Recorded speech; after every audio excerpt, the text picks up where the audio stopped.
So let's casual gaming.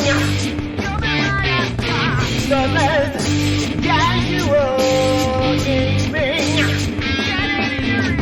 So let's casual gaming. So let's casual gaming.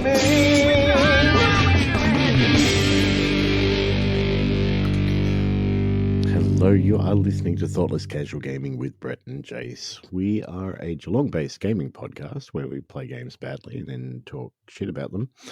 However, we're throwing an extra ingredient in today to the podcast recipe, so to speak, hopefully to make something which is completely inedible. Oh, we're absolutely not eating it. Let's be clear. We asked on Facebook and Discord for some questions, and I don't know what we got. Are they questions? I mean, I haven't really looked through, but I know the kind of responses I expected, and I wasn't necessarily From the people we surprised. have. Yeah, from the few ones. So I feel like this is going to be rapidly indigestible by Yeah, anyone. right from the start, I think. Yeah, so. I mean, if you have any kind of food intolerance, I'd just turn off now. And if you don't, you may by the end of this, you will develop intolerance to gluten. The magic of podcasting. All right. Well, let's just jump straight in, I suppose. We've got a few questions to get through, so we'll start with the Facebook ones. The first question was a two-parter. It was, how many Batmans does Brett own? And when will Jace finish his Kings of War army? I almost want to guess at the first one, but I don't think I can count that high. I mean, I suppose what constitutes, like, does it need to be a physical 3-dimensional thing? Do posters count? What about artwork? What about... Yeah.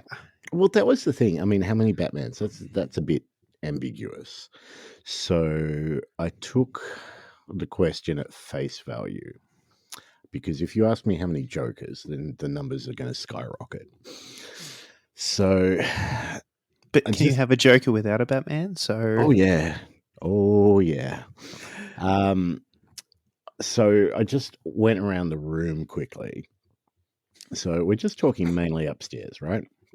So Batmans, statues, 14, action figures, 10, Lego, just counting the Batman minifigs, 26, pops, 35. That's just upstairs. Paintings and artwork, 13, and comics. God knows. I've got like 3 boxes plus Fall. I've got 4 graded comics in front of me. God knows how many. So there's some numbers. If they make sense or not, that's really on you. Look, I think the important part here is it starts to illustrate the picture of the sheer volume and the magnitude of the mild obsession. Miniatures, I didn't even count that. That'd be about 4 or 5 Batman themed miniatures. We're looking at the 80 mark. So, well, there was a whole DC game, right? I know. I bought a lot. Yeah, look, I'm only human. And as we said, this is just A, upstairs, B, just Batman specifically. If you open that out to the broader theme, you include Joker, you do other things like that, the numbers all more than double. More than double. There's more Joker stuff here than there is Batman stuff, that's for sure. Anyway, that's my part of the question done. Kings of War. When? Look, here's the challenge. There are a lot of projects on the go at any given time. It is a goal to finish it at some point in time, but I'm probably never going to actually define finished, right? Because... Okay, without the base done. Oh, no. Well, there's the thing with Kings of War too, right? It's everything stuck to a base. Like they're multi-based. So I can't even get away with the base not being done because that's half the bloody army. Um, Lilu Dallas multi-base. so yeah, but are we talking how many points? What's finished? Because I have finished quote unquote projects and then added additional stuff to them. Are you ever finished? Every single time I think I've taken a finished project to an event, I've still been painting more stuff for that specific event. So I don't know that finished armies are a thing. Nah, probably not. Nah. But equally, let's talk about for it to get to the top of the priority list, I need to have finished a bunch of other stuff and probably need to have the pressure of an event that I've committed to have a painted army for that I had, a leave pass approved for. So look, next time Mercury's in retrograde, Jupiter's ascending. yeah, it's a wonderful dream. There is absolutely a dream to do it. There's drawers full of stuff I have kept for it. I actually bought stuff the other day for it, but it's not going to be soon. Yeah, well, it's a work in progress. This is the problem with Sometime maybe. Army scale projects suck. Yeah, bring me a team. 16 players, done. 6 and 7. All right. Moving on. The delightful and delicious, while we're on the edible topic, Nerd Fairy has asked for our best holiday locations we both have on the bucket list. Now, What is that a both snack. together? Does that mean we have Or to go separately? together? I don't know. I don't know. I went totally back on the Nerd Fairy being a delicious snack. And then if we were both going, does that make him the meat in that sandwich? And it just turned into a Nerd Fairy spit roast that we don't need to all have in our minds. But anyway. I've got mine now. You're welcome. Anyway, so I assume this means separate holidays to separate places that we have not colluded or agreed on. Yes. Let's go with that. Sure. And I feel like there is a world of big 4 caravan parks in my future, let's be honest. But if we call about things that I would actually like bucket list destinations that I would like to make it to, I think there's probably two sides to that. One is the actual holiday where you do stuff, and that would probably be Canada. Mm-hmm. That is the part of the world I would really like to explore that I have not. And then if we talk about the do nothing holiday, I kind of want to go to the Maldives before they go away.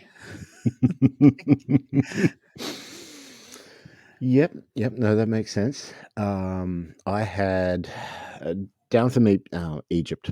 I'd love to see the pyramids. That's the one place I've never gone that I would love to go. And that is definitely a do something. The whole Egyptian culture has really been a thing for me for quite some time. But I also had the do nothing, and I put down somewhere like the Maldives or Hawaii. Yeah. Something where you can just lay by the beach or in the pool or whatever. I have been to the Maldives, but I'd like to go back. Yeah, wait. And it's that kind of thing. So our honeymoon was in Fiji, but it was on one of those little islands just off mainland Fiji where there are no children allowed on the island. Uh-huh. That's a thing. It's the best thing. It's seriously the happiest place on earth. Yeah, anywhere like that, sign me up. Yeah, done. So does this mean we're going on the second one together? Sure. All right, cool. Well, we've got to leave the kids with someone, so the wives could stay home. Exactly. Which one of us is wearing the bikini? What do you mean? Wearing? Okay, moving along. What niche miniatures game would you love to see more of if time allowed? Oh, shit. What classifies a niche miniatures game? I mean, they're all. I assume we mean not mainstream G-dub. Everything else is kind of niche, right? I suppose so. Like I mean, I put down two things here. So, Batman miniatures game, aforementioned Batman miniatures game. I would love to play that at some point. I would love to see that played at some point. It intrigues me and scares me quite simultaneously. The other one I put down was Mordheim. I don't, Oh, yes. because I mean, it's not being done by GW anymore, but I'd love to see a bit more of that played. Sign me the hell up for that. Look, that is absolutely high on the list. And again, it's this whole concept of niche is an interesting piece. I maintain, right, that Malifaux is probably the best miniature game I've ever played, but I do not have the time or brain capacity for it. So if by this question we mean, when we say if time allowed, if that meant I had no responsibilities at all and could dedicate half of my life to a miniatures game, that would probably be it. I assume that's not what this question means, though. And my answer firmly came back to Mordheim. It was that the real balance of narrative, skirmish, tactical, fun. Like, it's just quick. It's everything I need, and it has those real cinematic moments of diving off a roof to try and stab someone in the top of the skull and failing. It's all of the right things. I think what this means is that we need to just bite the bullet and have a Mordheim game at Throw the Dice at some point. Deal. All right. Done. Sold. What age were you for your first skinny dip? I'm not too sure the reason behind this question. And awkwardly, right? At what age does it become skinny dipping, right? Mhm. Because as a child, bathing, swimming naked is really, especially, we're both old. Back It in was a the thing. day, that was a thing. You just let kids run naked at the beach. So at what age does it become skinny dipping? I'm not sure. That one I couldn't tell you. All right. So, I mean, I feel like the easy response to this is it becomes skinny dipping. Oh, look, once you say you hit school age, let's assume that. And look, for me, it was probably that late high school. All right. That makes sense. Sometime around that 17-ish mark. Look, I don't think I've ever done it public, like in a public beach or lake or something like that.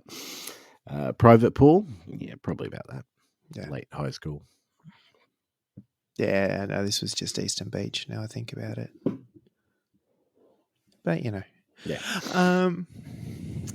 Let's move on from this question. It's a weird one.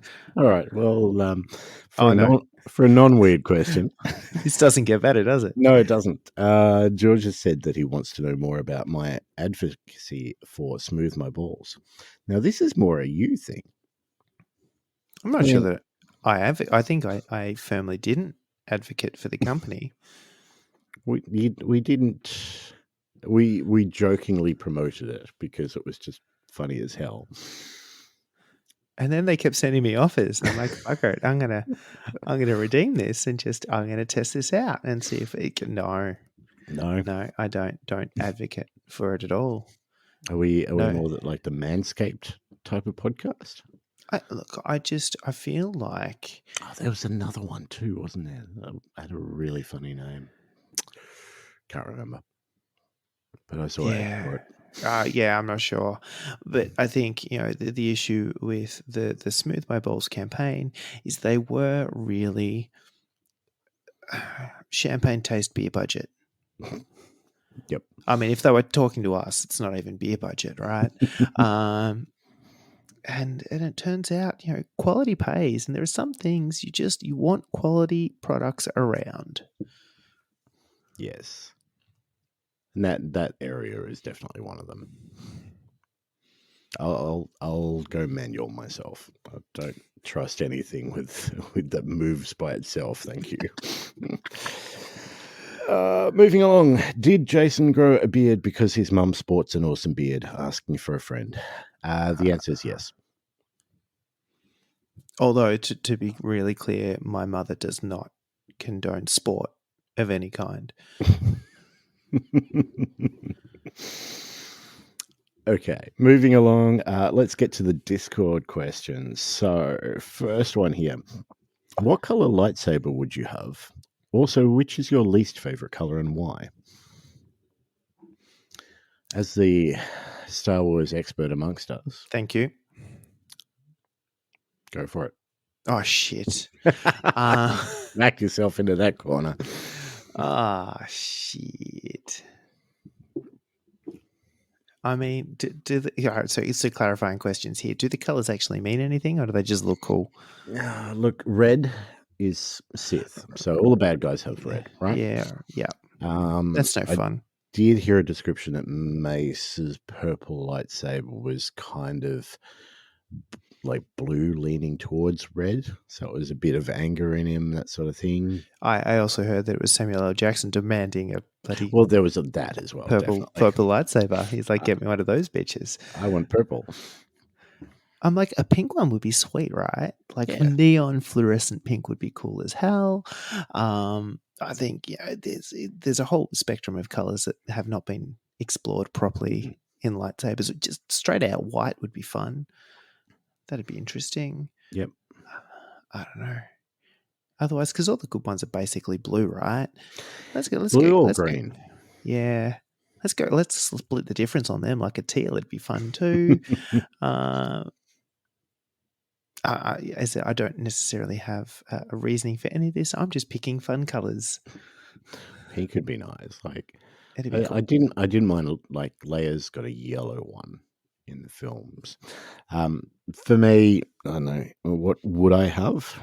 Probably blue because it's basic. And which is my least favorite. For some reason, I've never liked green. I've always found green a bit boring. It's like blue, but better as far as like rankings go. I don't know. But I always found it a little bit dull. Yeah. No, I feel that one. And so least favorite color, that wasn't just color of the visible spectrum, that was color lightsaber. Yes. And I was I'm assuming so. There was a comma, no, not a full stop. I wasn't really a massive fan of the effect of the black one from The Mandalorian. Mm-hmm. That's like fair. I get the concept, and that the whole dark black good thing is the opposite of light, but it's hard to visually represent, and it didn't really sell it for me. That's fair. That's a fair amount of questions before we get our first Blood Bowl question. You're the big guy on a Blood Bowl team. Which opposing big guy should be fearful of you, and who would you most fear? Like if it was me, if I'm the big guy. I mean, are we being fat shamed here? Yes. Like if you're a position on a Blood Bowl team, you are definitely the big guy. I don't know. Like I felt that like maybe snotlings should be afraid of me, but they're not big. No. I can't really see anybody else being afraid of me on a Blood Bowl pitch. No, I mean, of the ones, there are a lot of Blood Bowl big guys that are just either too angry or too stupid to be afraid. Mm-hmm. So, I would potentially say trolls, but nah. I mean, trolls you could kind of trick, I suppose. Yeah, this is look at me. I'm scarier than you think I am. But if you start going, rat ogres, they're mental. They're not scared of things. Same could be said for minotaurs. Yeah, I went. I mean, which opposing big guy should be? Which would you most fear? Minotaurs, Bloodspawn, anything with frenzy, anything that's going to hit me twice. I don't want to know about. Look, I feel like the Minotaur, if I get really practical here, the Minotaur beats you on strength on a blitz, Mm-hmm. so he's not good. And anything with claws. There's my rule of thumb. That's fair. Going back to the serious questions. Greg, Sinead, Paul, Harry, and Jen are trying to find seats at the cinema. Greg must sit next to Sinead no matter what. Jen cannot sit next to Harry. Paul must sit to Jen's right side if Harry sits next to an aisle.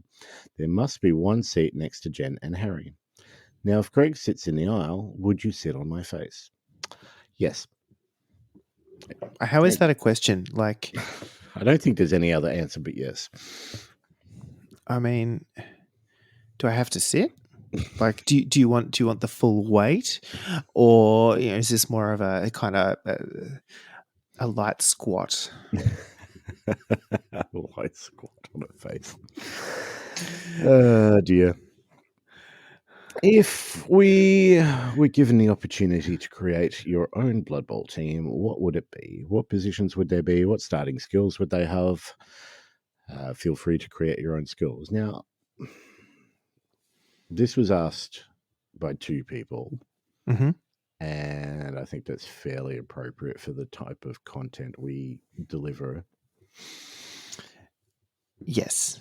I feel like we are getting feedback that our content has been focused or weighted more heavily to certain games than others of late. And I'm 100% on board with this for a bit.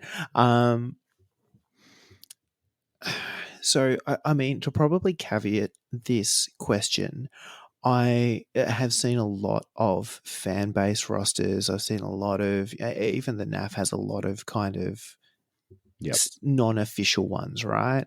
That have been tested a lot. And I dislike 90% of them because they always seem like there's too many skills or too many positions or too, like, it's just, I know you're super excited about your theme and you can justify everything, but rein it the fuck in. Which I think is my challenge. And where I kind of went is, what is the modeling opportunity I want to go with, and what is the theme that really kind of gets me, and what is the play style that really kind of gets me. And ultimately, I have discovered high risk, high reward teams. I want to play bashy, wannabe bashy but low armored kind of ball runny teams, like these fast want to bash but ultimately will lose against a bash team kind of team. So it's this high risk, high reward play style. The theme that I desperately want to see on the pitch is a Slaanesh theme, a Slaanesh team of some description, probably a mortal team because they're just more fun than demons, let's be honest.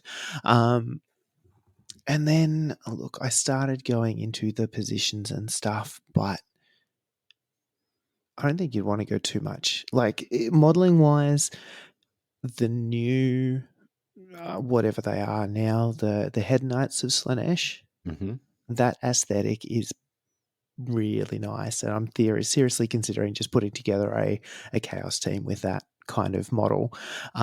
So you could have your blockers, you do probably the same stats as a Chaos blocker, but reduce the armor and, I don't know, Increase the movement.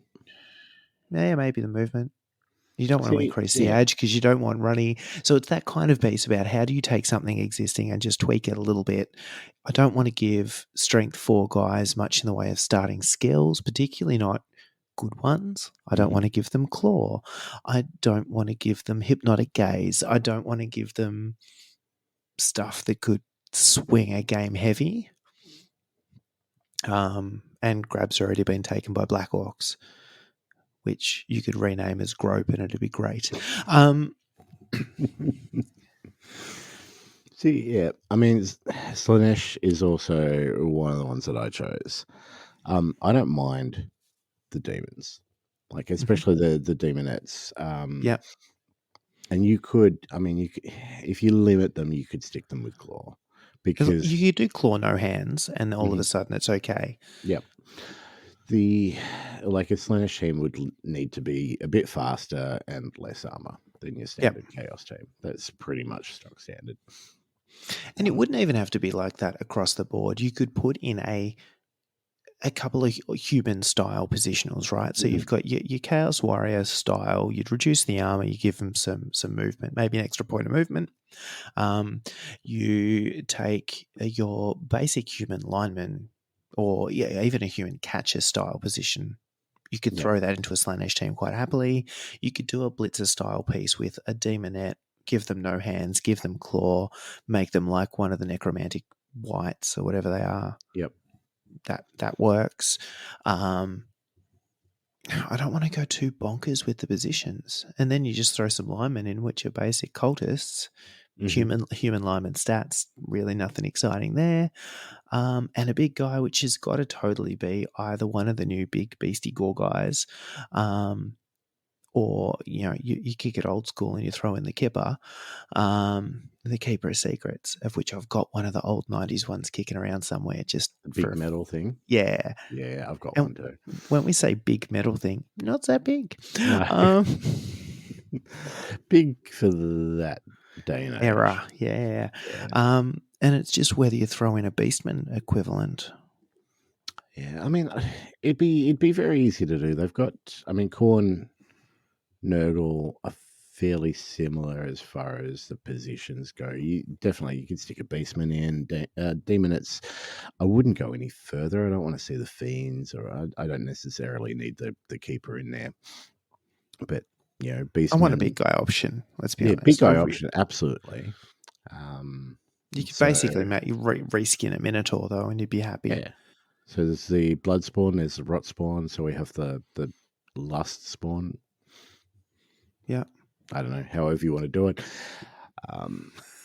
But yeah, you don't want to go too far, especially for a Chaos team. You don't want to have them completely different to the other Chaos teams, I don't think. You can keep them on brand. Yep. But yeah, I think Slanesh is probably not an awful long way away as far as teams. That is legitimately the only thing that is stopping me converting one at the moment is the chance of that happening. Look, the other one that would be interesting, and we've talked about this on the Discord a bit, is what a Tzeentch team could look like. Just because you've got all of, particularly the demon style things. I mean, they've already got the Beastmen models, whatever they're called. You've already got the Kyric Acolytes as a kind of style that exists kicking around in the AOS world. So, I mean, there's stuff there already, but where it gets fun is, do you throw Flamers in?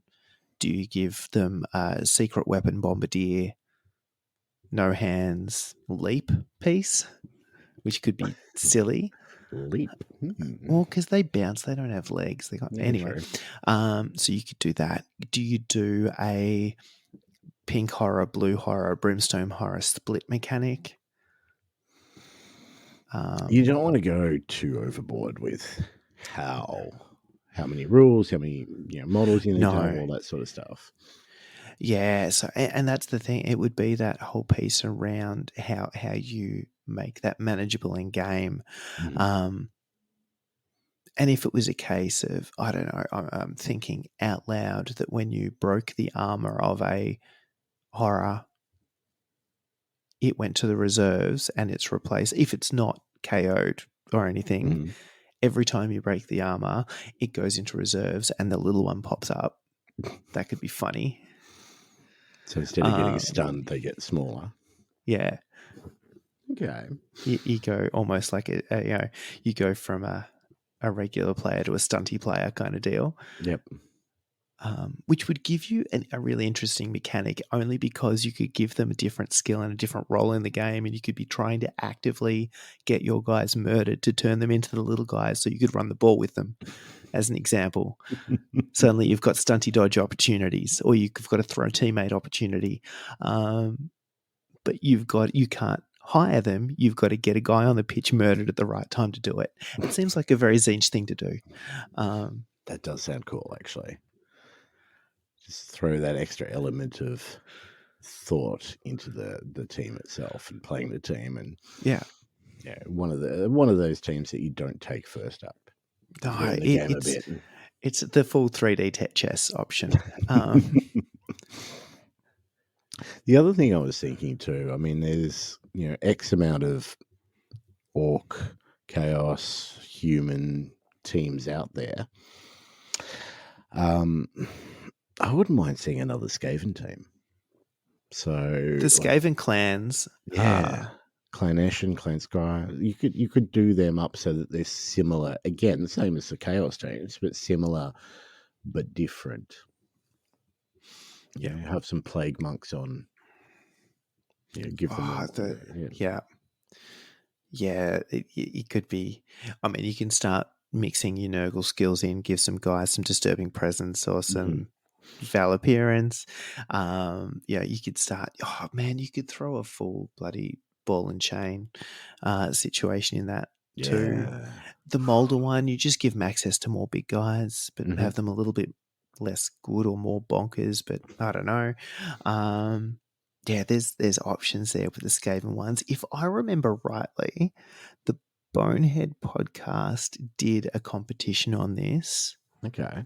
And they actually asked people to create a list and send it in, and they reviewed them and sort of awarded the best ones. And I think the Skaven kind of clan teams were up there with some of the coolest ones. Yeah, that's pandering though, because Ben, who runs that podcast, is plays every team like Skaven. So agreed. Yeah. But just as a theme and justification piece, I think it worked really well. The other one that would be super fun to see is a dwarf team that didn't play like dwarves. Give me a Slayer team. There was a fan-made Slayer team at one point. Yeah, of course there was. Yeah. Yeah, and again, I haven't thought about this at all. And I think it'd be kind of boring to look at because they'll all be naked with orange hair, but I think it'd just make an interesting change to a dwarf team. That's fair. How can I make dwarves less dull? That's all the place I'm going with this. No, that's fair too. What got us into the wargaming hobby? So I think we probably talked about this way back when on episode 1. For me, I think I was 8 or 9. My grandmother bought me the basic edition of Dungeons and Dragons one Christmas or birthday, and then that was it. The interest was flared, and I didn't look back. And of course, when I lived in the UK, that was, when last time I lived in the UK, it was during my teenage years, and that's where GW was. So I got into a lot of games. Look, you could buy, but this is back when Blood Bowl was the equivalent of $50 for the big box set. So it was 2 and 6pence. We got into everything. So me and mates from school, we played Blood Bowl. We played Epic, 40K, not so much, but we gave them all a go. Yeah. That was a great time when GW was supporting 40K Warhammer, yes, but Blood Bowl, Mordheim, Necromunda, Gorka, Morka, Epic, bloody Battlefleet Gothic. I bought my very first death metal record from GW. It seems so wrong, but I love it. But they did a bit more than 40K or fantasy. Yeah, it was good. And mine, I've always been a fantasy buff anyway, but I feel like mine was again high school, and there was a couple of mates that were showing up with stuff that they'd started painting, and they'd show up with something wrapped in tissue paper in their lunchbox kind of deal, going, "Oh, I painted this," and I'm like, "What the hell is this?" And but this was back before we had a G-Dub here in sunny Geelong, but Mind Games was basically in the spot that GW is now. and they'd stock some stuff, and I used to go in and just ogle it and be like, there are too many things for me to choose from. This is a dilemma. But yeah, that was basically it. It was a couple of mates doing some painting stuff and bringing some stuff in and just to school to show each other. And I went, yeah, no, I think I need part of this. It tickles all of the things, from the creative to the fantasy to the social piece, and it was downhill rapidly. We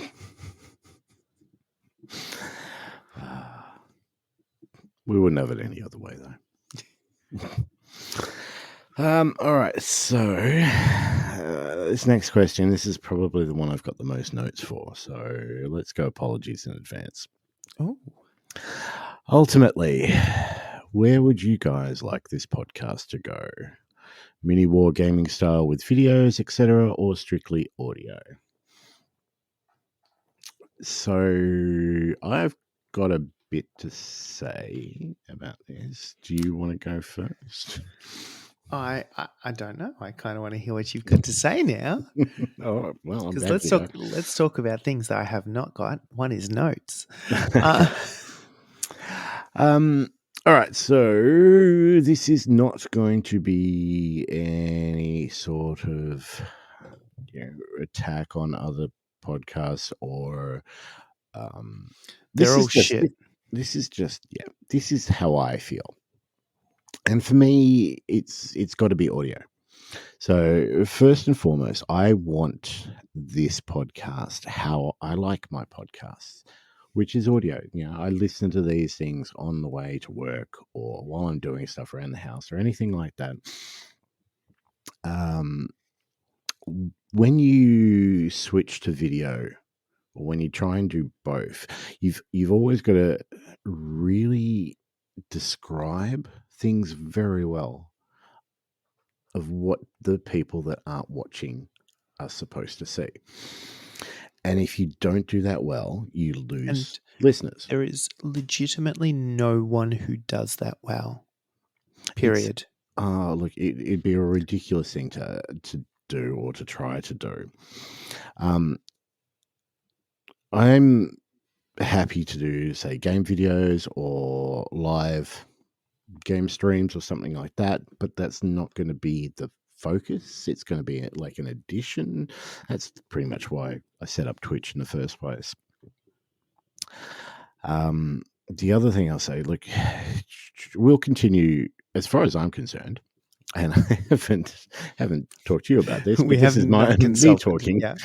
I'm happy to continue on how we're going, unless people have other things that they want us to try and add in or addition. I just don't want to. I don't sit and watch YouTube, so I don't want this to be a video focused thing. Nor would anybody want to sit there and watch me try and talk or discuss what we're discussing with you. You guys are happily listening to this, both of you, doing whatever you're doing at the same time. You don't want to sit there and watch us rattle this shit off. And the other thing is, like, if you do try and go something that's not so strictly audio, there's a degree of trying to up the stakes, let's say. We're a happy little podcast. We're easily one of the top 1,000 gaming podcasts in Geelong, and we're happy with that. If you jump on video, then you're looking for more views, and it's always trying to push that name out, push that brand, and to an extent, you end up making it more of a business than a podcast.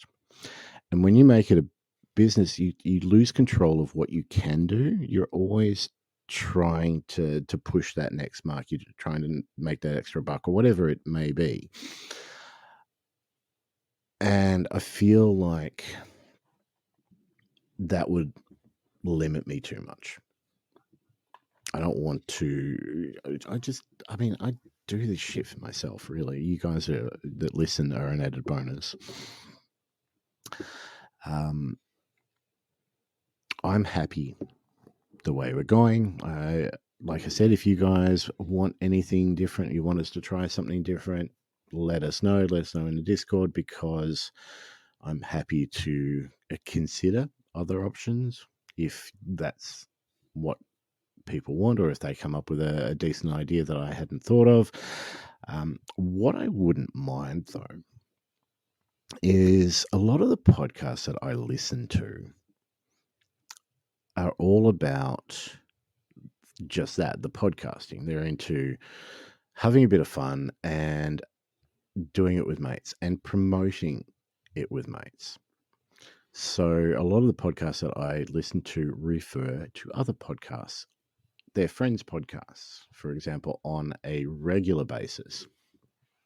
And so you'll be listening to one podcast, and they'll talk about another one and go, "This is great. You should listen to them because XYZ."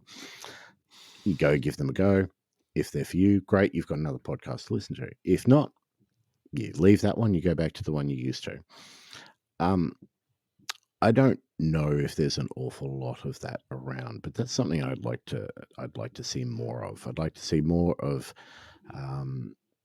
similar podcasts. It doesn't even need to be similar. It's just promoting podcasts that you find fun, and hell, if you're listening to this, you might want to listen to XYZ.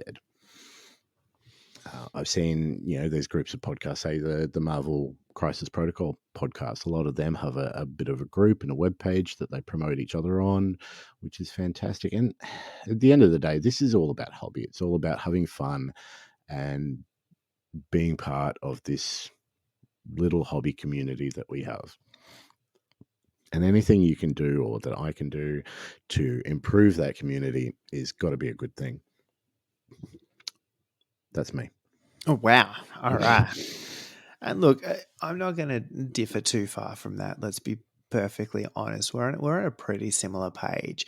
I think if we go back to why we're doing what we're doing, apart from the fact that I can't keep my opinions to myself, I mean, a lot of this is very self-fulfilling. It forces us to do hobby. It forces us to get involved and get some of the backlog painted. It keeps our momentum about being excited about games and things going.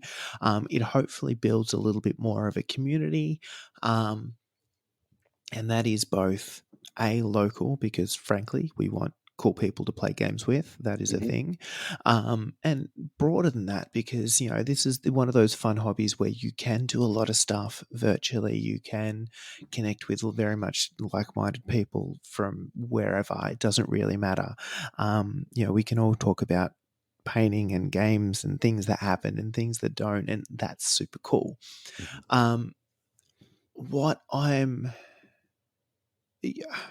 There's kind of things that we've played with changing and stuff around going, oh, do we do more focused episodes? Do we do that? How do we what we want to make sure is we do still have content that is of interest to people, I suppose. As much as this is self-serving, it is nice watching the listener numbers go in the upwards direction, and it helps keep our excitement and our momentum. But to a point, right? So I feel like what I don't want to do is for this to turn into what feels like a job, where all of a sudden, I mean, already, normally, we've all got lives and everything, and that's cool. And we've got responsibilities and jobs and kids and families that all want a portion of our time, and that hobby time is a little bit precious. It's time for me to do things that I want to do, which is great. And what happens is, if we weren't doing this podcast, I would be like, right, what am I painting? What games am I getting in? What hobby things am I doing? And now, and this is not at all a bad thing, but it is a case of, all right, well, I've got these nights or this time available for hobby things, but part of that is taken up by coming up with ideas for recordings and then actually recording them and then producing and doing the minor editing and things and stuff that we do, and then publicizing it and thinking about what we're going to do to promote it and all that kind of stuff. And it's time. And what I don't want is for that to get to a stage where it's overly onerous, and we're worried about the production value to the point where we're retaking a whole bunch of shit because we want the angle. So, and that's, to your point around YouTube content, it's a lot of effort. Mhm. It's a shit ton of effort. And do I want to put that much time and effort into it? When does it stop being fun? I'm not doing this for money. I'm not doing this for a second income. I'm not doing this for free shit. So, there's a value, a return on investment piece there, I suppose, is the piece. But, it is fun. And I think other podcasts is an interesting one. I am, funnily enough, for someone who's been involved in a few, not an avid listener of, Mhm. I generally binge topics I'm interested in when I'm interested. And even so, but beyond that, I don't have regular podcasts that I listen to and I keep up with and I follow. And equally with YouTube content, which is generally my go-to when I'm, painting or whatnot. It sits and I treat it almost as an audio only medium. I Yep. find ones that are good content to listen to that I don't need to watch. So I'm not watching game reports because I can't. It doesn't work. Mhm. I will It's the watch. sort of shit you got to focus on and pay attention to. And Yeah. Funnily enough, I will watch painting tutorials, but often I will listen, and then go, oh, that's an interesting bit. Hang on. What did you do there? Oh, yeah, okay. And then just listen. And it's hobby content to keep me hobbying. And it's that piece that, I kind of realized that I've painted for an hour longer than I would have if I was doing it in silence. So, yeah, I think it's trying to find a balance. I don't want to go hardcore. Like, I find a lot of the places that have done the all singing, all dancing YouTube approach are doing things like battle reports and stuff. And honestly, I could not be asked with people going, oh, you got this rule wrong because in the latest FAQ they update.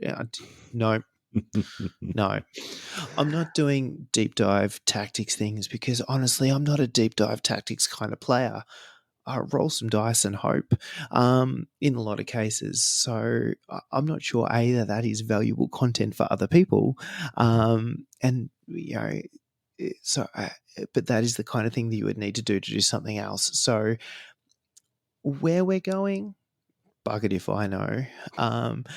But it's kind of cool when you've got something that you are literally doing as a passion project.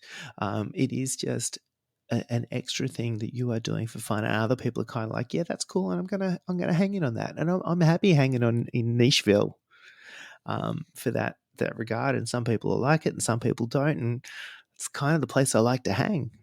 yeah, look, not everybody's going to like everything. Not everything's going to be for everyone. But like, I totally agree with the whole work aspect too, because the moment you start doing something for work, it becomes less for you. It becomes less about your enjoyment. I know this from, I mean, way back in the day when I worked for EB. I would play every single game that came out, and the games weren't for me anymore. They were for work, so that I knew what I was talking to about, so I could sell the bloody things. I don't want that to be, my hobby. My games and my hobby are, and you're right. This is why we started the podcast, so we would play more. But they're my escape from, the 9 to 5 job, the time away from the kids, all that. So this is me time. Yeah, And it needs to be me time. I need that. Let's be honest. Yeah, so it's that piece, and I know every time I pick up a commission job for painting, I start going, yeah, no, this will be quick, and I'll just bash this out, and it'll be great. And then I get halfway through and go, oh my god, my will to live is just not at an all-time high anymore.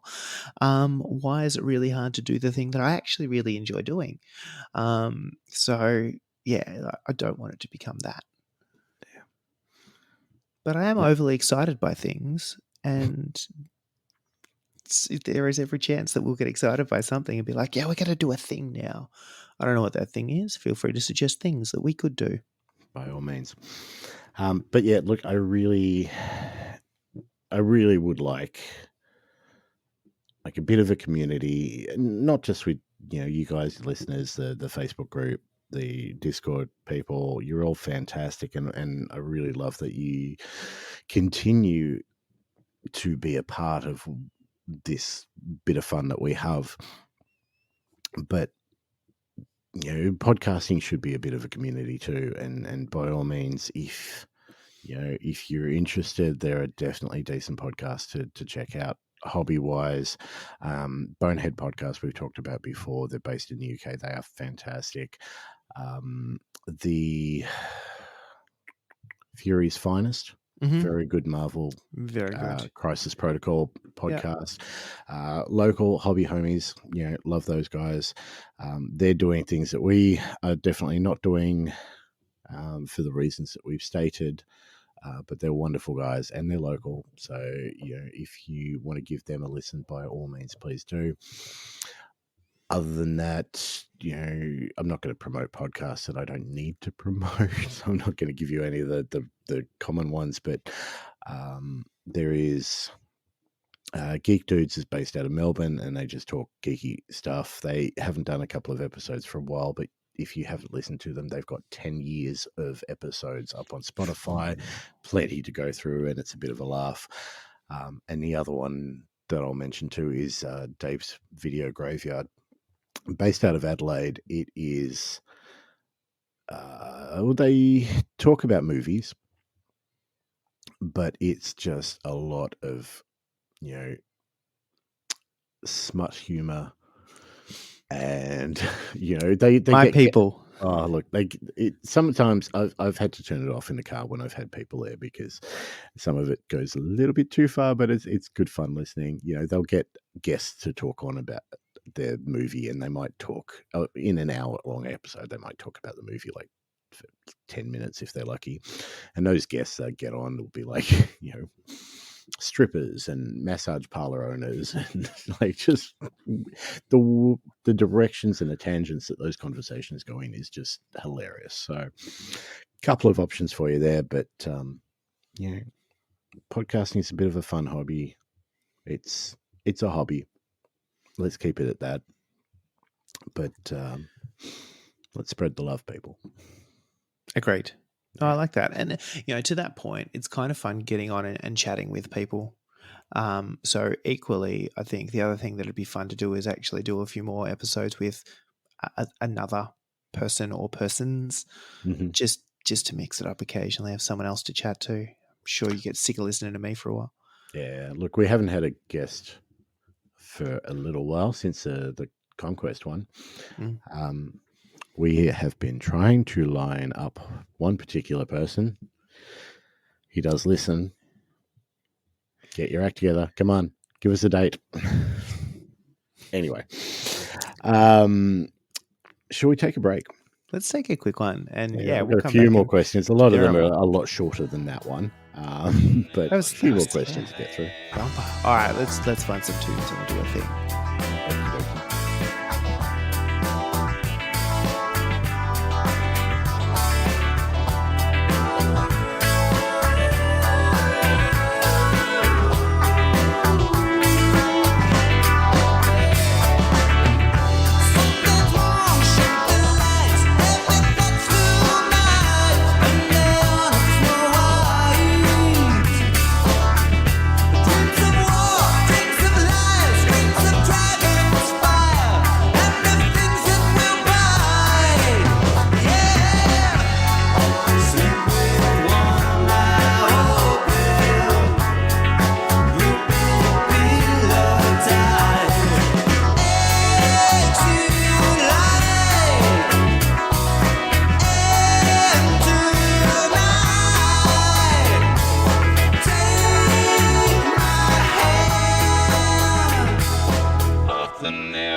We have returned. We're back. We're back with more questions and stupid answers to your questions. I mean, you ask a stupid question, you get a stupid answer. That's how this works, right? Yes. And these questions are interesting. There are no stupid questions. There are only stupid answers. So that's a line I use at work all the time. All right, getting right back into it. The first one for the second part of this show. Describe your dream date. I mean, are we assuming that? Well, clarifying question: Are we? Because date night is a thing that I have now occasionally, maybe once in a blue moon, obviously with my existing significant other. Or are we talking about a hypothetical situation where we are back on the dating scene and having to negotiate the trials and tribulations of a place that I don't want to think about? Well, it's up to you to interpret the question how you would want to. But that's really hard. Let's just say it's a date with person X. Person X doesn't have to be anyone in particular. What would you?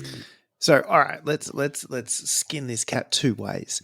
The first way is person that I am already well acquainted with, and I feel like, look, I am a simple man of simple pleasures, and I like good food. So, I also am a big fan of kind of rolling the dice on the menu and being like, no, I'm just going to try things. Okay. So I feel like, there is some pre-drinks somewhere decent with music. So I actually, it's minor segue, I actually went out in public for the first time in a long time on Friday night. Ooh. And even with, there was one point in the age where I sort of looked up at the crowd around me, and the median age had rapidly become like about 56. And even then I'm sitting here going, if the music's this loud, how do I have a conversation? I'm confused. I am that person. But secondly, it's all about decent food for me and just talking stuff. Beyond that, I don't care. I think, as an example, a movie is generally a terrible date because you don't interact with the person that you're seeing. So I feel like with a person that I know, any opportunity just to have some quiet downtime, preferably somewhere where we don't have to clean up, and we can eat something delicious that I don't have to cook, is an absolute win.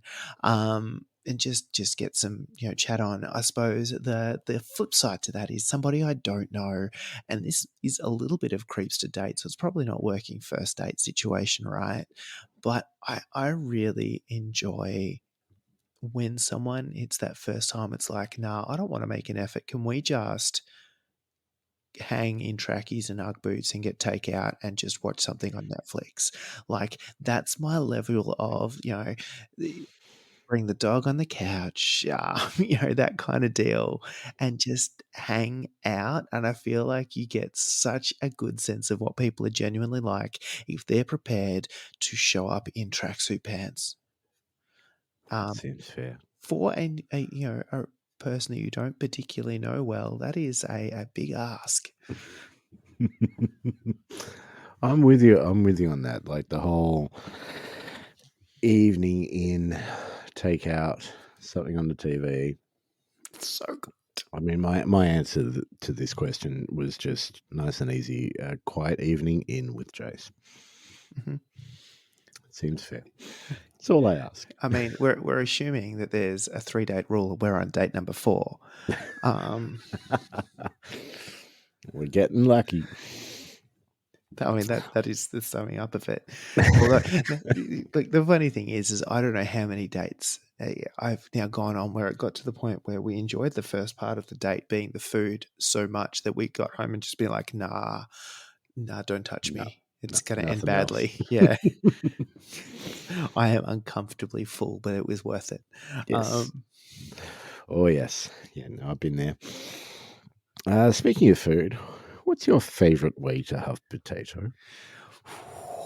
It is the universal, like, is there a bad way to have potato is the first question to this. But I wouldn't go raw. That's just me, though. Yeah, I mean, fair enough. Look, I think in the interest of giving people an answer, I am going to say scalloped. Yep, that's fair. I'll pay that. And look, but the caveat being is I demand the little crispy burnt bits baked to the tray because that is the bestest of the. I do like a good scalloped potato. I also really like any sort of potato with gravy, with gravy in particular, like chips and gravy, baked potatoes and gravy. Look, a lot of you guys will have seen us at Throw the Dice or whatever, and God knows I order food enough, and I get the loaded fries from Unorthodox Kitchen, which are just fantastic. It's like cheese and sauce and spring onions, and oh yeah, no, it's good. Yeah. Look, and the other one, if we're going to just expand this question a little bit, if we're talking about that age-old rivalry between chips, wedges, or gems, that's a rough one. But I want to say gems are the perfect mix of crispy, crunchy goodness and then light and fluffy. Yeah, I don't know if I can answer that, like, because they all have their time and place. Good chips are hard to beat. Bad chips are bad. But wedges with sour cream and salsa. Yeah. Yeah, I mean, and a legitimate thing, the old patachos as a nacho equivalent. Although I recently did that with gems, and it was not disappointing. Yeah, it's rough. It's there's no bad. Is the moral of the story? Potato is just it is the gift that keeps on giving. It is. What is your number one favorite paint? Oof. Number one. Question was one, Jace. Oh, well, this hurts me. It hurts us. I thought it would. Look, I will say that the one I get the most consistent utility out of is Vallejo Model Color Black. It Seems fair. is the perfect black. It is not too chalky and kind of too matte that I find the scale 75 takes it too far. It is not too glossy. It is just the right consistency. It is the right. Yes, it is the perfect black, and that's a good thing to have. If I was going to add a color, if the question was favorite one paint color, and we were saying that black is Never not a said color, okay, that's all right then. Because the other one I was going to throw into the mix just to be cheeky was P3 Coal Black. That is, again, everything that you need. So you've given us two black. No, Coal Black's actually kind of more a blue, but Okay. I like a lot of the technical Citadel colors. I really like, but I think favorite one, and it's not one that I use an awful lot, but it is my favorite, is Blood for the Blood God. I really appreciate them doing a clear red blood effect that I can clean up with water. Yeah, it's so good. All right, here's a loaded question. Who is your favorite member of the Blood Bowl League? Look, it's not as loaded as the fries. No. And I mean, it was asked by the person who I have eaten the most food from. I swear, trying to fatten me up for Thanksgiving. But I am going to say the next one. That's exactly what I had. The next person to sign up is my favorite. Incidentally, we've got a Blood Bowl League, and if you haven't signed up and you want to be our favorite, now's the time. Now's the time. We'll be starting in a couple of weeks. It's going to be early August now because we still haven't got rules for Amazons. As soon as we get those rules for Amazons, we are closing the league and we are starting all the games, which will be good. If money/time/effort was irrelevant, what kind of event would you love to put on? That is so goddamn hard because Mm. the number one consideration I have for putting on anything is time, effort, and money. You've run an awful lot more tournaments than I have. Mhm. How many players did you get to that Malifaux tournament that I took you to? Look, we've done at least 50 player Malifaux events. I've done 100 plus player Warhammer events. So yeah, there's been a mix, right? And everything from 10 to 100 odd players, depending on the event and game system and all that jazz. I will say the event I would not like to put on is any kind of convention. Nope. As in like multiple games? Multiple game systems and dealing with extra TOs. And I know it says, time and money and things is irrelevant, but no, too much effort. Take it back. No, I'm with you on that one. I'd like to. I don't know, like I'd like to keep going the way we're going. I'd like to throw bigger tournaments. I'd like to have more people. Look, aspirational. I am currently looking at the excitement, the numbers, the what's going into the Big V at the moment. So for anyone not aware, the Big V Victorian Blood Bowl tournament, it's now sitting at 90 players. They upped it. End of August. Yeah. Yep. With a Friday night sevens event tacked on for extra fun. But there's, good prize support. There's individual and there's team prizes. There's player swag. There is extra stuff for the sevens event. There's the option to get in and group buy custom pitches. There is so much about it that is aspirational. Where you'd love to go. You start hitting, the close to 100 player mark is huge. And, I feel like that mix of individual and team and, fun and serious, it's all the right things. I suppose the thing I would like to put on alongside or instead of would be something more hobby / painting focused. And I always find it's actually probably less about the time, effort, and money and more about the interest. Yep. Like if you did something like that locally, I feel like you'd get 4 people show up. But yeah, I will say that is Blood Bowl is the game that I'm playing the most of at the moment, and one that is the easy answer to say if I'm going to host an event, it'll be something Blood Bowl related, and that is just the absolute gold standard. Yep.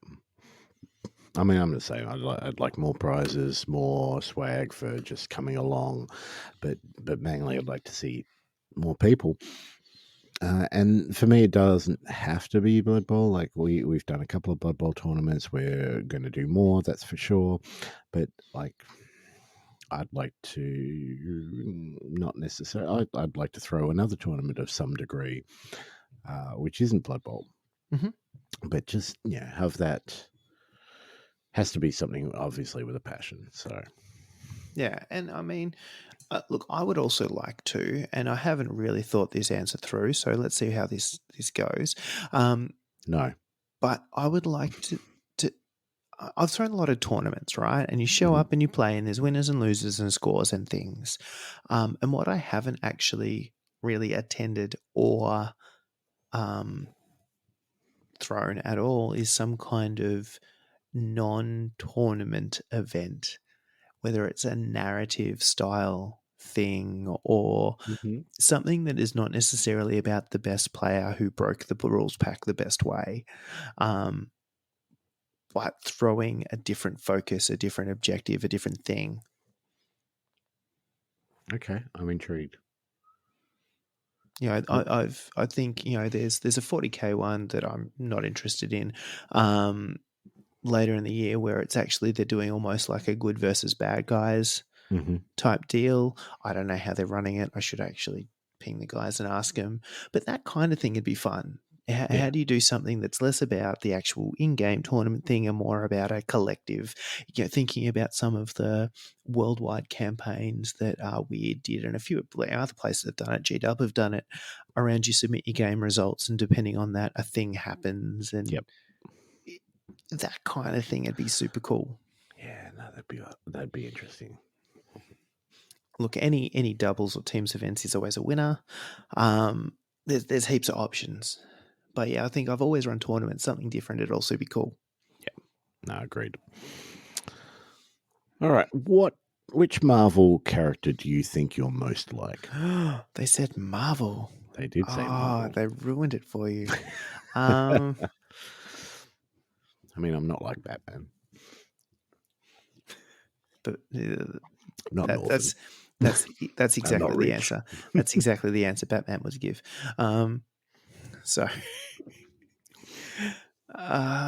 Which I had not thought about this. And what's worse is I feel like this is absolutely coloured with not necessarily arrogance, but personal desire. Which one would I most like to be? If I was going to identify with one, and look, if I was going to identify with one, I would like it to be Peter Parker. There is just the correct amount of wit and taking grave events very lightly. No, that's fair. That I really appreciate. That's fair. Again, I could skip the whole orphan thing and dead uncles and all that jazz. But character wise, but just as a character trait, Peter Parker does have some traits which are admirable. I said Bessie.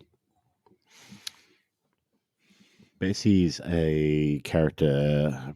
When I say better known as, she's not that well known, but she's better known as Hell Cow, and she's a cow that was bitten by Dracula. That's the best. That's the storyline.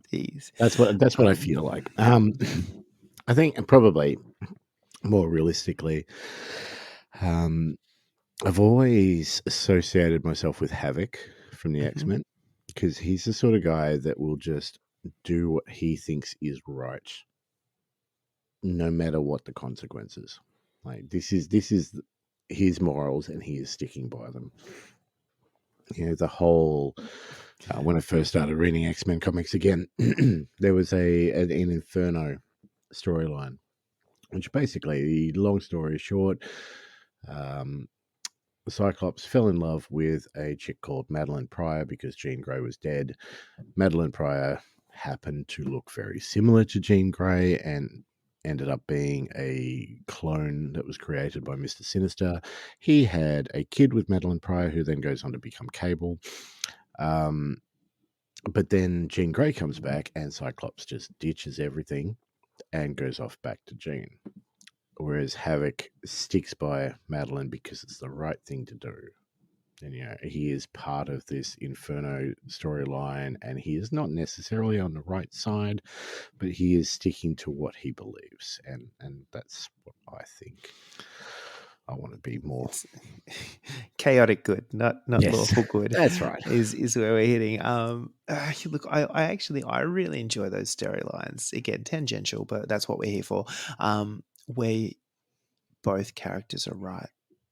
But both sides of the story are kind of, you can empathize and you can see how they got both ways. It's always more fun. Yeah, totally agree. Yeah. What's your favorite sandwich and soup? Again, favorite. We're asking for singles, and I'm really bad at giving singular answers to things. Sandwich, I will say Reuben. There is something about the correct amount of just sauerkraut and Russian dressing that does all of the right things to me. Soup, look, as long as it comes with a cheese toastie, it's hard to go past a good pumpkin soup. That's true. I've always been a fan of potato and leek soup myself. That's Again, always been we're, my we're back favorite. to the potato. Back to the potatoes. Look, pumpkin's like an orange potato, really. Let's be honest. Sandwich. I can't go past like chicken breast, like cooked Mhm. chicken breast, cheese, mustard, mayo on white bread. Yeah. It's always been nice and easy. The old Woolies roast chook special. Oh, the roast chook, yep. But yeah, either that or just cook up some chicken breast, cut it up. Yeah. It's just, too good. All right, Jace, hard hitting questions. Summer or winter? Well, it's bloody cold at the moment, and the kids are stuck inside, so summer. I think it's actually winter. If the correct answer to the question is it is currently winter, but if she's asking the favorite, Yeah. I mean, there's a happy medium, right? Like, I don't want 40 degrees. no, that's it. I want the middle. I like spring. Yeah. It's not too cold, not too hot. Yeah, summer's all right if I have to take summer or winter, but I mean, I feel like if we lived somewhere with an extreme winter, like if we lived somewhere where it snowed, it would be easier to take winter as an option.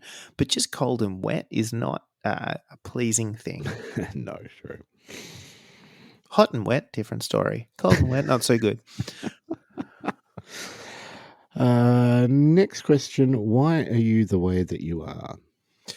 Oof. That is a combination of Circumstances. poor life choices, social anxiety, and probably a mild undiagnosed ADHD. That seems appropriate. I think you've spoken for both of us. All right, back to the Blood Bowl questions. And back. Back we go. We're Favorite home. teams to play Blood Bowl with? I didn't have an answer to this question until I think it was today, and I saw a post on Facebook where someone was playing a game of Blood Bowl, and it was Khorne versus Slann. And that is possibly the perfect game of Blood Bowl. Which one would you like to play? Yes. Does it matter? No. No. No, that's fair. I like the bashier teams. I tend to play the bashier teams a bit more. So any of the chaos teams are really cool for me.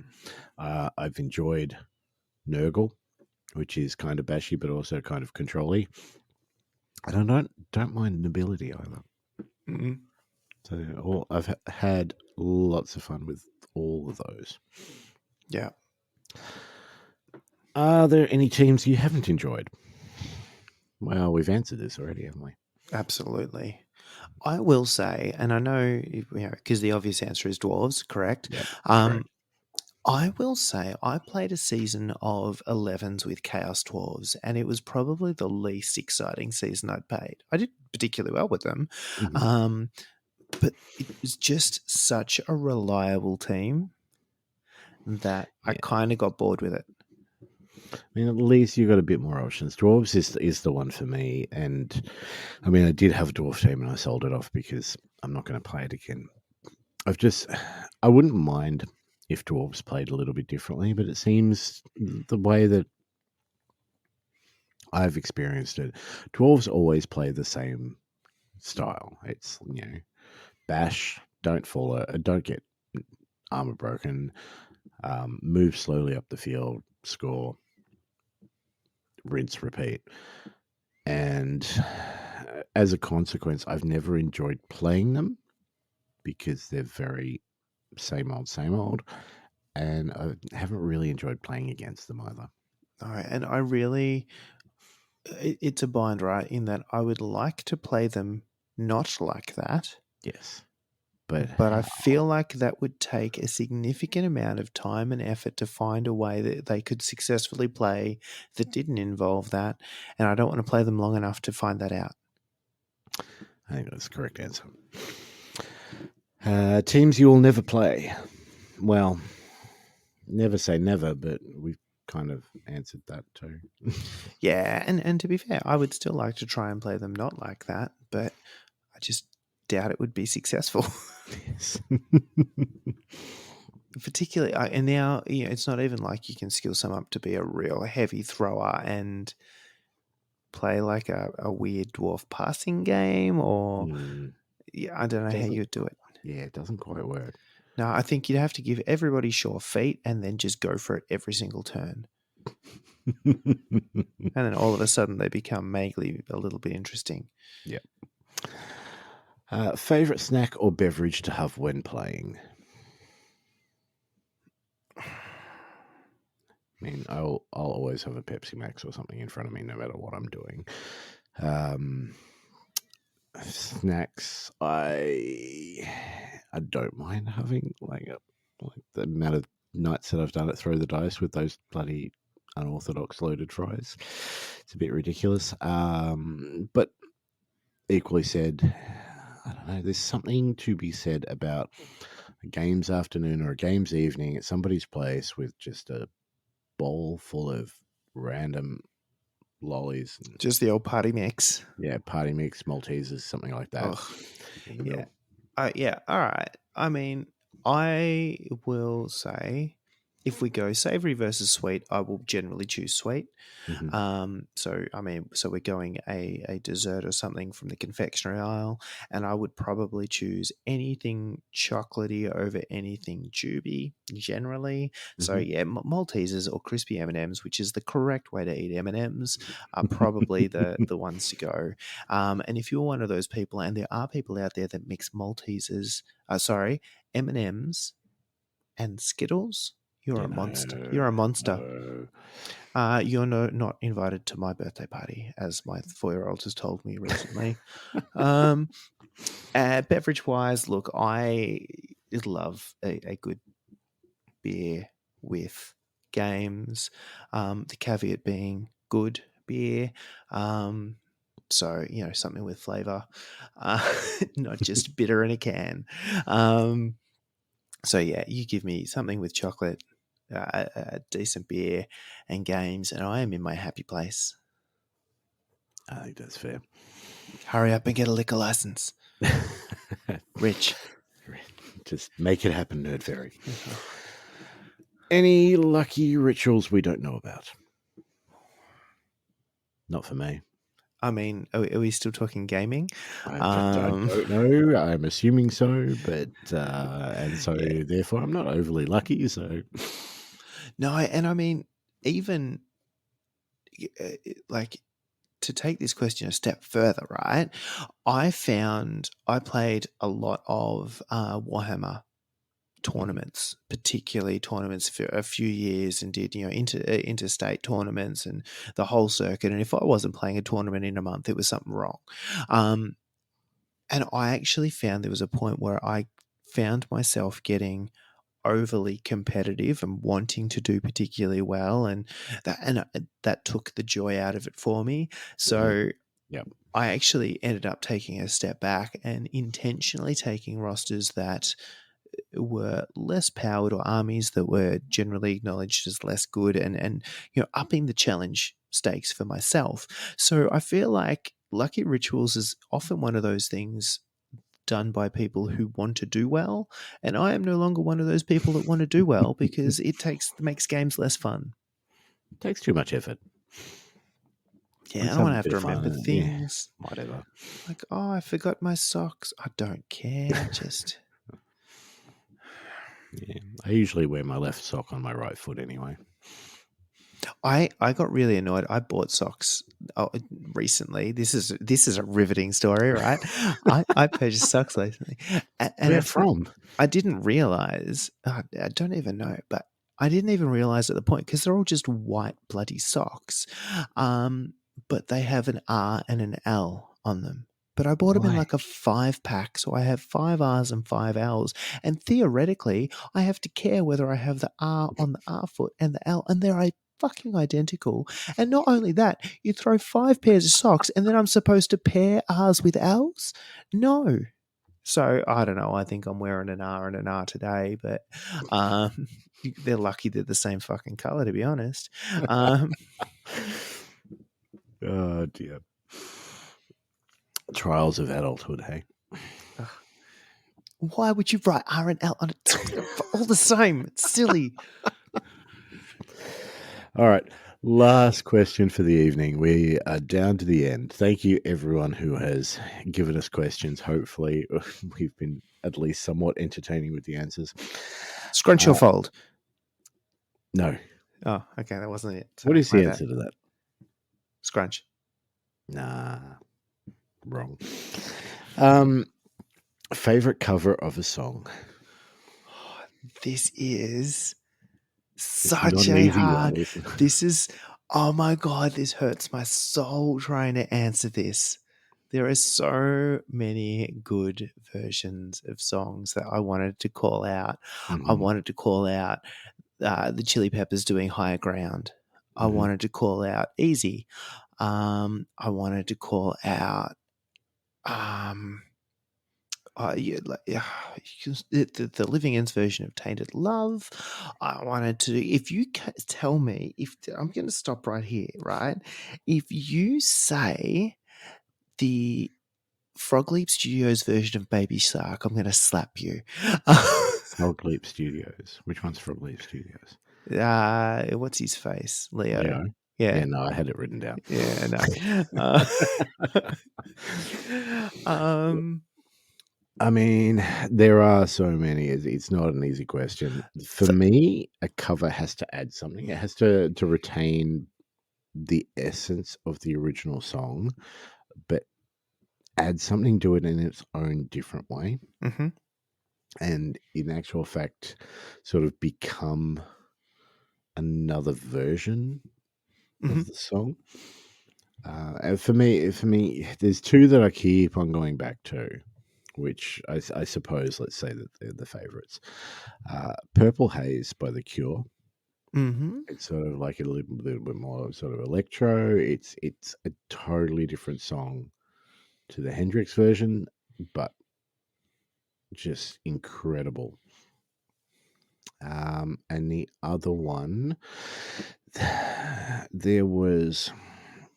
Let's talk about something I've never talked about on the podcast. Battlestar Galactica. Right. May the force be with you. Yes. So live long and prosper. The composer for Battlestar, he was absolutely unknown at the time, and he was pretty much like the understudy that got called up. And I've listened to interviews with him, and it was like every episode he expected to be told he was fired. Bear McCreary, he has gone on to do like everything. He has done so much. He did the Walking Dead theme song, all that sort of stuff. Like, really talented musician. He put in, towards the end of season 3, a cover of All Along the Watchtower, Ooh. which has his brother singing and has like sort of sitars and all sorts of. It's similar enough but different enough that it just, every time I hear it, I love it. Yeah. There's man, I could bang. And Baby Shark by Leo. There's so many, and I mean, there's some that are just sort of tributes to the original. The Heart version of Stairway to Heaven was a classic example of that. It's just bang on. Incredible. The Peter Frampton version of Baby I Love You Away, bonk is good. Frampton Comes Alive as an entire album, just do yourself a favor. One that is, I keep going back to listen to, and I think it's on your point about a song just sounding a little bit different and just doing enough to it to be interesting. It's not just a copy of with someone else doing the thing.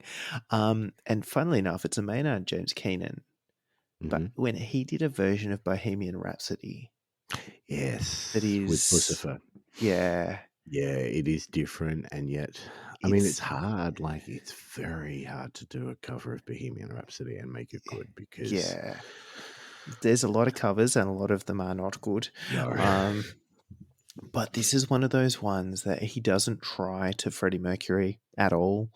He makes it absolutely his own. It is a little bit sadder I think the piece with me with and look, it's what he's good at, right? Is he connected the lyric with the delivery to the point where it makes the song even more poignant. Yeah. And I think that is probably the piece that was good. That I said it's one that I keep coming back to, and just as flat out banger, one I could not possibly leave without saying, is the Muse cover of "Feeling Good." Okay. It is I don't know if I just know that one. correct. Oh, you'll hear it and you'll be like, "Oh yes, that I know that." Yeah, Yeah, it's got to be something new, something different, done in a slightly different way, but keeping that same. yeah, And I always like it when it's a band that does a song in their version that where their version was like where the original was nothing like their music. yeah. You know, something like, I don't know, like Negative Creep by Machine Head, for example. Or I think Sepultura did like a punk song on one of their albums. And It is also often why I like the like a version, the Triple J like a version. What is the it? Wiggles. Art versus Science does a an awesome but completely different cover of Enter Sandman.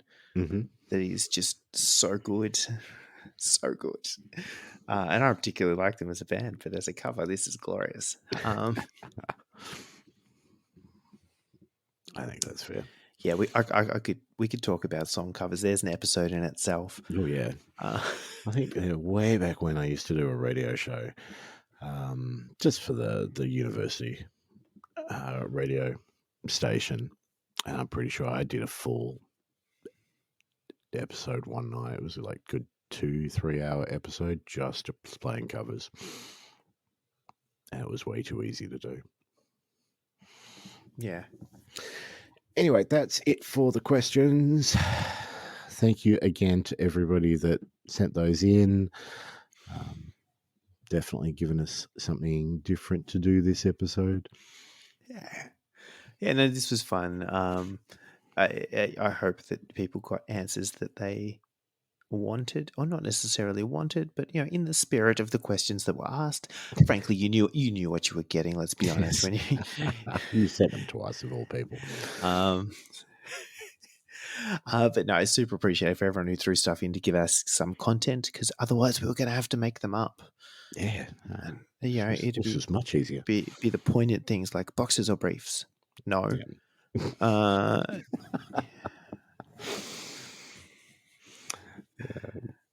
Point here on the doll where the man touched you. Now, yeah. No, thank you again to everyone. Just a quick reminder, we have talked about the Blood Bowl League starting up. We are playing it Throw the Dice. We also are running All Systems Go Blood Bowl for the Nerd Fairy himself. Tickets are still on sale for that. So let's get... it's going to be fun. It's going to be a stupid fun day. Yeah. Fully encourage everybody to get on board that if you haven't already got your ticket. Apart from, they're the big things for me. They're the big things, definitely. And we've got a bit of a painting event going on at the moment where you can paint a Blood Bowl lineman and send it in and win stuff. Not even send it in. You can just take a photo. Send a picture in. That's what I meant. You don't have to give us the model. Yeah. I mean, we'll take it. I mean, if you really want to. No. Yeah. I mean, that's something we should probably do more, is send us things, people. We would like free stuff. Put an address on the website. Yeah. Website has been updated, by the way. That's something I did recently. So thoughtlesscasualgaming.com is a thing, believe it or not. By all means, have a look there. Give us a follow. Facebook, Spotify, Tweetbean, Twitch. OnlyFans. I need to do more with that. I set it up and then I haven't done anything else. Patreon, if you feel like flinging us a couple of bucks to help throw these prizes together, by all means, really appreciate it. And we are doing monthly Patreon only giveaways, so any Patreon gets an entry into that. And we have stuff on the way for that I am excited about. Very excited. A little bit excited. Just a wee bit. Yeah. And the only way you'll get it is through these competitions. But that's it for me. You got anything else to add? Nah, nothing of value. Nah. Should have said that at the start. Should have said that at the start. It would have saved us an hour and a half. Thanks very much for listening, if you did. Otherwise, we're just talking to ourselves. Part for the course. Laters. Gotcha.